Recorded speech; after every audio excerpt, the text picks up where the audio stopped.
Makeup artists, well, make the on-camera talent look more glamorous than they might otherwise be. Before meeting with the director, makeup artists often read through scripts several times over. In Hollywood, even a makeup artist has to thoroughly understand the story. After several meetings, the director, art directors, and cinematographers set up another meeting with the makeup artists. They always write scripts that are much more expensive than what they can afford. And our job are the pragmatists. We come in and say, okay, this is going to cost too much. We can afford this. And then that's when, being the experts, we can tell them this is the material we can use, this is how we can shoot it. So we tend to get involved with the director of photography as well in regards to how to set up a shot, especially if there's moving effects.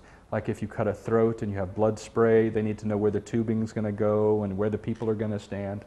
Yeah, and then you design the pre-production time, you need to hire people, and then you go on set. So most of our work as effects artists is done before they even start shooting.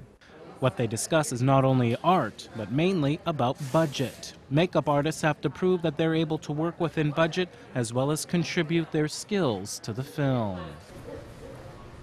No matter how big the budget is, finding a way to save money is a key skill. Of course, makeup artists can't forget their supporting role in a film. What I do is to support the story. Whatever the story is, the makeup should keep the viewer involved in the story and not alarm them to something wrong. So if the makeup is bad, it takes them out of the story. If the makeup is good, you don't even notice it, and that's the goal. When you have historical films, I did a film about Abraham Lincoln, one of our presidents, right? The actor who's playing Mr. Lincoln looks nothing like Abraham Lincoln. But the budget of the film didn't support creating prosthetics to make him look exactly like Abraham Lincoln. So we had to make some compromises.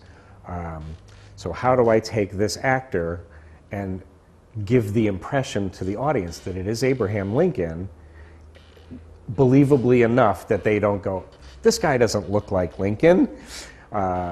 So, you know, we sit with the director, we sit with the actor, we maybe do some makeup tests. He grew a beard, we shaved the beard so that it looked like Abe Lincoln's beard, we put a mole on him, dyed his hair. So those were all things that helped create the look enough within the budget and the story to convince the audience that this was Abraham Lincoln. Actors, contrary to popular belief, are not without flaws in their skin. The challenge for many makeup artists is to make us believe otherwise. The quality of makeup is also improving with time. All kinds of ingredients are being used today that weren't in the past. The materials we have nowadays are much more advanced. So it used to be grease paint, cream foundations, water-based makeup, things like that. Now we have makeups that are alcohol-based that are very transparent. When you apply them, they look like they're actually coming through the skin instead of sitting on top of the skin. That alone helps so much, especially with high definition. You know, we have video cameras that you can see things that we'd never be able to see when it was shot on film. So the eye for detail is very important.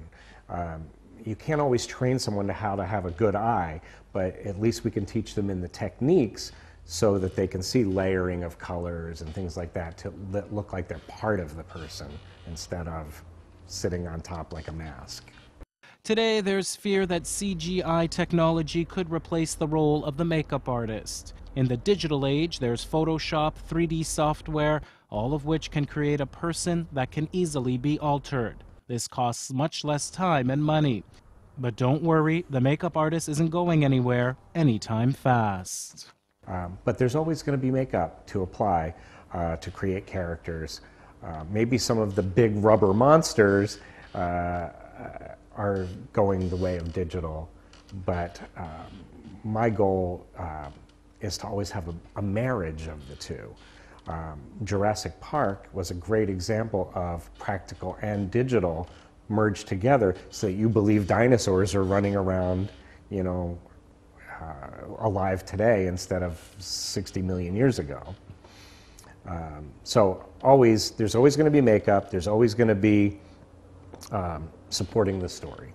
For me, that's what matters most, is making sure that when I'm watching a story, that nothing takes me out of that story. It's escapism. We want to watch and get immersed into this film or TV show, and if there's one thing that flips the switch when you're watching, oh, that's not real at all, you know, it just kind of puts you out of the story, and it's not as enjoyable as it could be.